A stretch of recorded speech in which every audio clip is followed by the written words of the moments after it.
Dans cette formation PHP, nous poursuivons les travaux initiés lors des formations précédentes. Nous avions réalisé l'insertion de données en base MySQL par le biais d'un formulaire d'inscription. Nous avions aussi permis l'authentification de l'internaute par le biais d'un formulaire d'identification sécurisé. Illustration, si nous tapons une paire valide, c'est-à-dire inscrite en base de données avec l'identifiant par exemple tatouille@free.fr et que nous inscrivons son code numérique 122333 à l'aide du pavé numérique pour empêcher les keyloggers de prélever la saisie et que nous cliquons sur le bouton valider pour soumettre ces données, eh bien, elles sont réceptionnées côté serveur par un code PHP qui réalise une requête SQL pour vérifier la correspondance de cette paire en base de données. Et si elle est trouvée, comme vous le remarquez, l'accès semble déverrouillé pour les informations de compte puisque cette icône n'est plus barrée. Nous cliquons donc sur cette icône pour accéder à la page des informations personnelles de compte et nous basculons sur le formulaire concerné pour lequel nous avions débuté les travaux lors de la formation précédente. Nous avions à ce titre prouvé la portabilité des variables de session durant la navigation. C'est elle qui nous avait permis de restituer les informations de compte de l'utilisateur identifié dans les champs du formulaire. Précisément depuis ce formulaire, nous devons désormais proposer à l'internaute de modifier et mettre à jour ces informations au clic sur le bouton modifier. Il s'agit donc d'exécuter une requête update sur la base de données MySQL par le code PHP. De même, vous remarquez la présence d'une petite zone de texte vide en bas à droite de ce formulaire. Nous allons l'exploiter pour réaliser les opérations de mise à jour seulement lorsque c'est nécessaire. Un utilisateur peut très bien accéder à son compte et cliquer sur le bouton modifier sans ne rien avoir changé. Dans ces conditions, le transfert ne doit pas avoir lieu et donc la requête SQL ne doit pas être exécutée pour ne pas solliciter inutilement le serveur.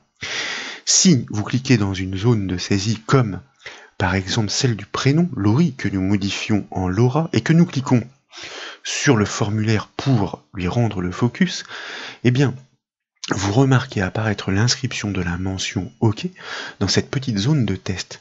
C'est cette indication qui doit nous autoriser à enclencher les actions côté serveur. Nous proposons de comprendre ce fonctionnement, comme vous allez le constater, au demeurant fort simple.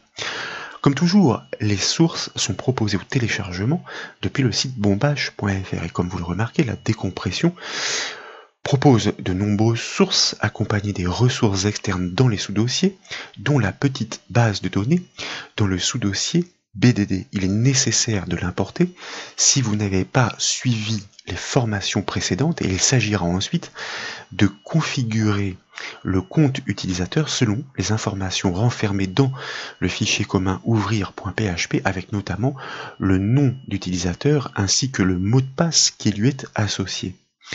À la racine de ce dossier de décompression, donc, vous notez la page index.php qui fait référence au formulaire d'identification.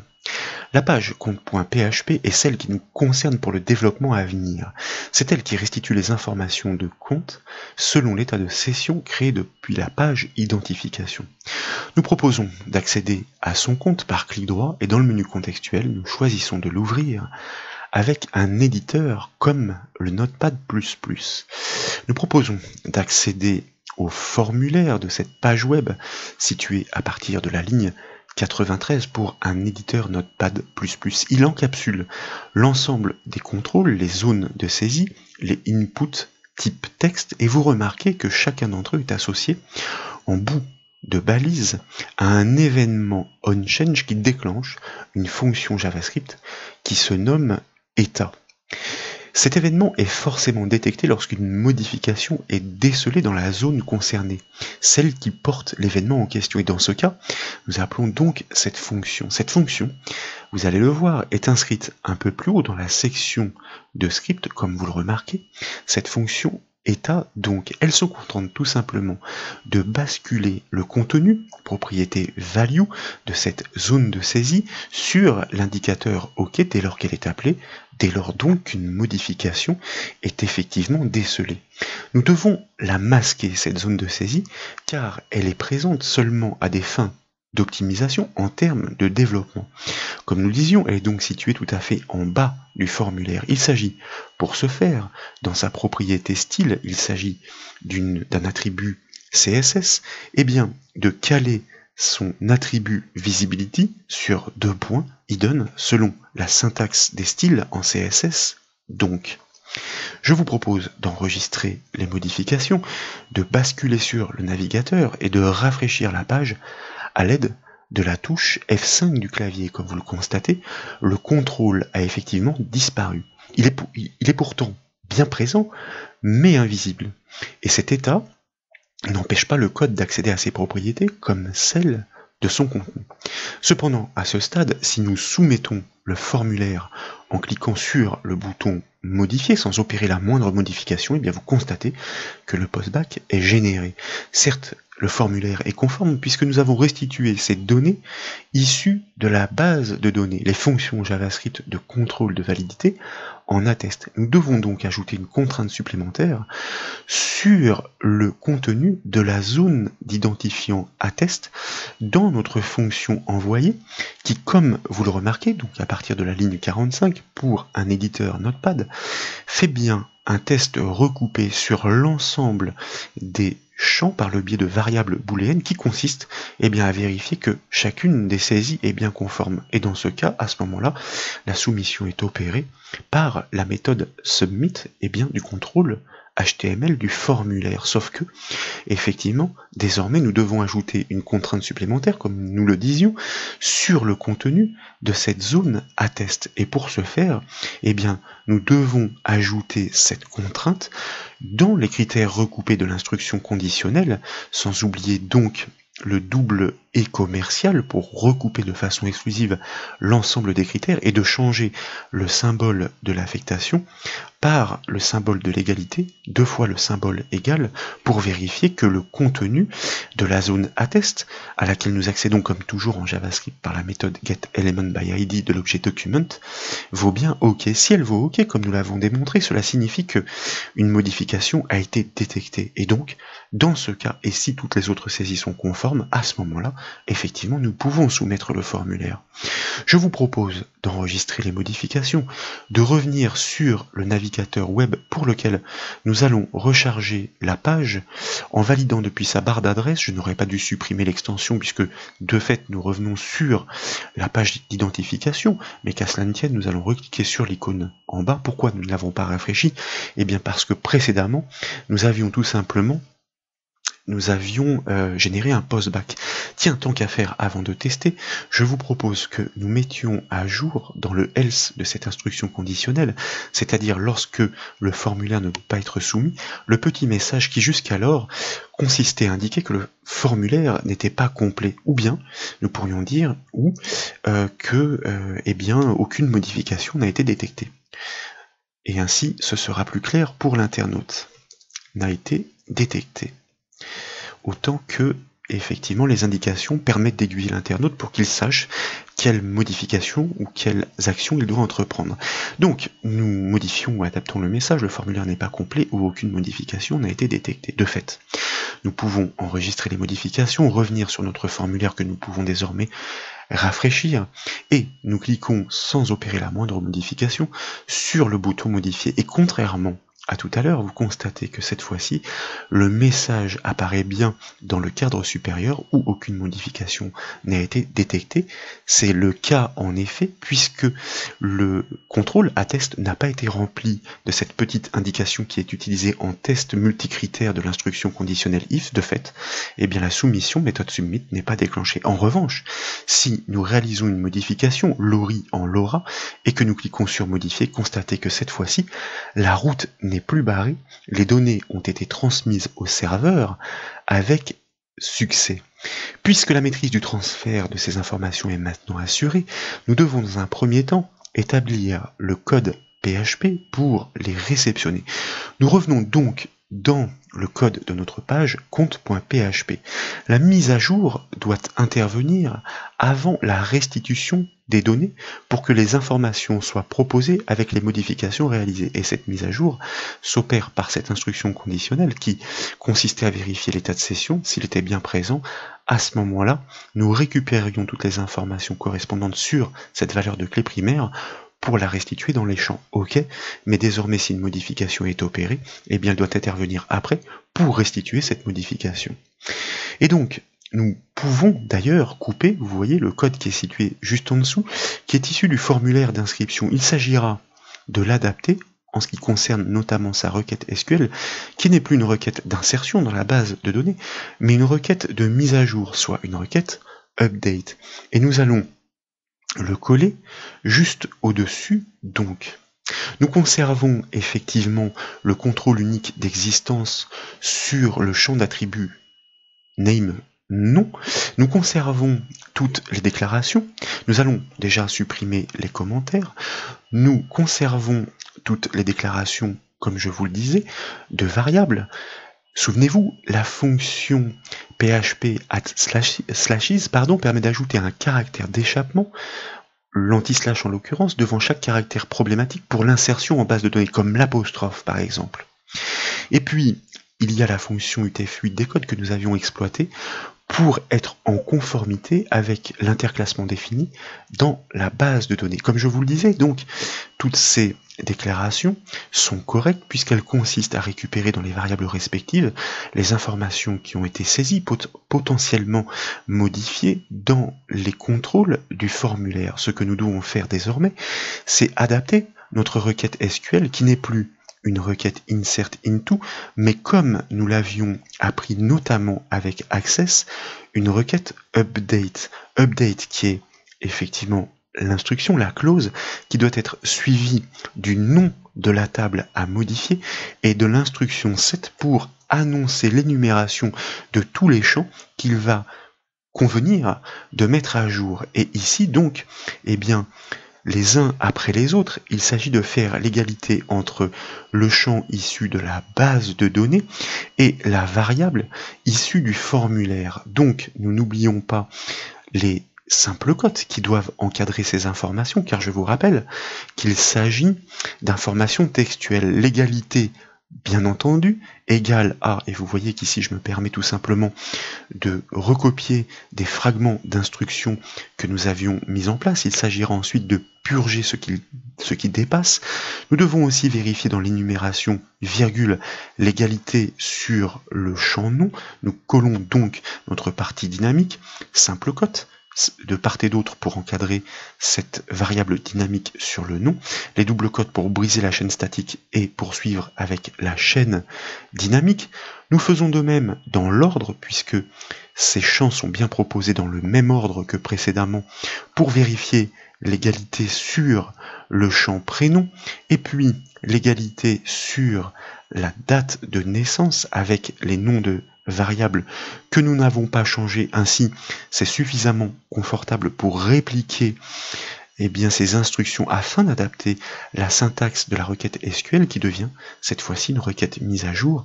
Nous devons aussi vérifier ou pas vérifier l'égalité, c'est l'affectation, autant pour moi, je me trompe dans c'est un abus de langage, ce n'est pas une égalité, c'est le champ inscrit mail que nous affectons de sa nouvelle valeur potentielle, le mail, de la nouvelle date de naissance, du nouveau prénom et du nouveau nom, puisqu'il s'agit bien d'une requête mise à jour et non d'une requête sélection. Autant pour moi, donc. Et puis, enfin, il s'agit d'affecter, effectivement, avec le symbole égal, ce champ inscrit MP du nouveau potentiel mot de passe, donc, à la fin de cette requête SQL qui, pourtant, n'est pas terminée. Pourquoi? Eh bien, tout simplement parce que, en l'état, si nous nous contentions de conserver cette syntaxe telle que nous venons de l'implémenter, de la compléter, eh bien, nous réaliserions la mise à jour avec ces nouvelles informations pour tous les champs de tous les enregistrements. Ça veut dire que tous les internautes de la base de données seraient impactés. Nous devons ajouter une clause where, comme vous le savez pertinemment, qui consiste à indiquer à notre requête SQL à quel endroit précisément elle doit agir, c'est-à-dire sur quel enregistrement. Eh bien, cet enregistrement est reconnu par sa clé primaire, le nom de champ est inscrenum. Il s'agit d'un champ numérique, donc cette fois-ci dans la correspondance, nous ne devons pas ajouter les simples cotes pour l'encadrer, et cette correspondance doit être réalisée par rapport à notre variable de session. Souvenez-vous, dans les formations précédentes, nous avions fait en sorte qu'elle porte la valeur de la clé primaire pour l'internaute ainsi identifié. Donc, que nous devons concaténer à cette variable de session, et nous allons terminer la syntaxe de notre requête SQL pour être puriste entre double cote, un point virgule, comme il est de coutume. Je la vérifie très rapidement. Nous faisons la mise à jour de la table inscr, pour laquelle nous allons modifier les champs énumérés les uns à la suite des autres en commençant par inscr civilité que nous calons sur la civilité. Dans la numération, le nom que nous affectons bien sûr la nouvelle valeur et puis le prénom, sans oublier ni les simples cotes ni les virgules pour les numérations, le mail, le mot de passe et la clause where indispensable pour mettre à jour uniquement l'enregistrement concerné par ce formulaire des informations personnelles de compte. Dans la foulée, donc, nous conservons la syntaxe que nous avions exploitée pour notre requête insert into. Grâce à la fonction PHP MySQL query, nous exécutons la requête dont nous passons la syntaxe en second paramètre sur la base de données désignée notamment par la chaîne de connexion liaison initialisée dans le fichier commun ouvrir.php. Mais nous avons besoin de savoir si cette requête est un succès. C'est pourquoi nous déclarons une variable que nous nommons modif et que nous allons affecter à la fonction PHP qui se nomme MySQL, décidément donc, MySQLi affected rose, qui permet tout simplement de savoir si le nombre plutôt d'enregistrements qui ont été affectés par cette modification. En d'autres termes, si cette fonction MySQLi affected rose renvoie 0, ça veut dire que la requête semble avoir échoué, aucun enregistrement a été mis à jour. En revanche, si elle renvoie 1, ça veut dire que l'enregistrement concerné a bien été atteint et modifié pour être mis à jour. Nous lui passons à cette fonction toujours la chaîne de connexion, comme toujours pour savoir sur quelle base de données elle doit agir par rapport à la requête qui vient d'être exécutée donc. Il s'agit d'exploiter, bien entendu, ce résultat stocké dans cette variable de retour modif pour informer l'internaute en cas de succès. Nous allons inscrire l'information dans le calque d'identifiant message qui est situé un peu plus bas dans le code, comme vous le constatez, sur lequel nous avons déjà opéré plusieurs tests. Mais sachez que celui-ci est réinitialisé par le code JavaScript qui est situé tout en bas de page. Ce traitement, celui que nous devons opérer, doit donc intervenir chronologiquement après ce code JavaScript. C'est pourquoi, après cette section de script, nous ajoutons une section PHP, quoique, comme vous le remarquez, ce n'est pas nécessaire, puisque fort logiquement, nous avons l'appel dans cette section PHP grâce à l'instruction include de notre page fermante nommée pied.php. Et donc ici, il s'agit de nouveau de faire un test, en l'occurrence sur l'existence de cette variable modifiée. Comme vous le savez, c'est la fonction PHP i7 qui permet de tester l'existence d'une variable qui lui est passée en paramètre modif. Et que dans le même temps, comme nous le disions, cette variable ne doit pas être égale à 0, ce qui signifierait que la requête update a échoué, elle doit valoir 1. Si tel est le cas, nous savons que la requête est un succès. Si la requête est un succès, nous devons tout simplement inscrire ces informations dans le calque d'identifiant message. Et pour ce faire, nous devons imbriquer une section JavaScript. Donc, nous fermons temporairement notre section PHP que nous allons reprendre dans l'imbrication et la concaténation juste après. Et entre les deux, nous encapsulons, donc c'est bien dans la condition de notre instruction conditionnelle, notre instruction JavaScript qui consiste à accéder comme toujours grâce à la méthode getElementById de notre objet document au calque d'identifiant message dans lequel il s'agit d'inscrire une indication pour l'internaute. Cette indication, nous l'inscrivons grâce à sa propriété innerText, car je vous rappelle qu'il s'agit d'un calque balise div et non d'un contrôle input pour lequel nous aurions utilisé la propriété value et non la propriété innerText. Et là, nous pouvons tout simplement indiquer à l'internaute que les modifications ont été opérées avec succès.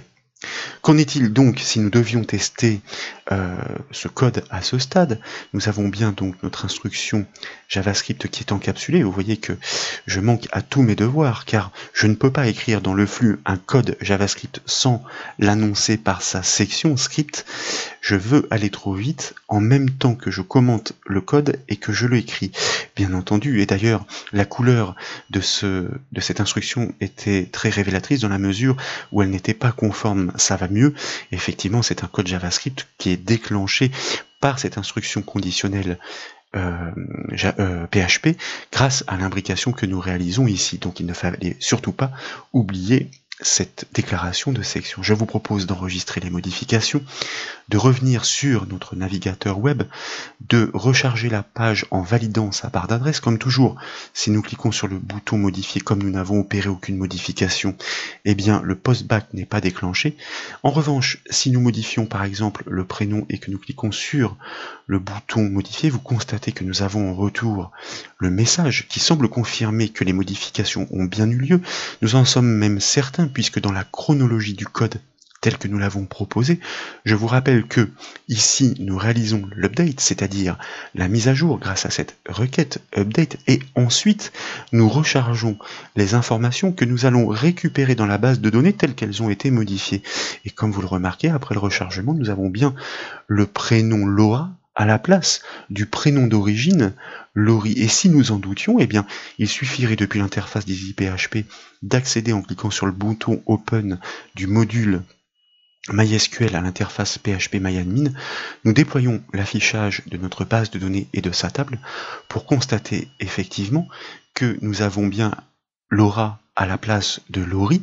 D'ailleurs, nous avions modifié dans l'autre sens ce prénom tout à l'heure, donc nous pourrions ici refaire la modification inverse en choisissant Laurie à la place de Laura.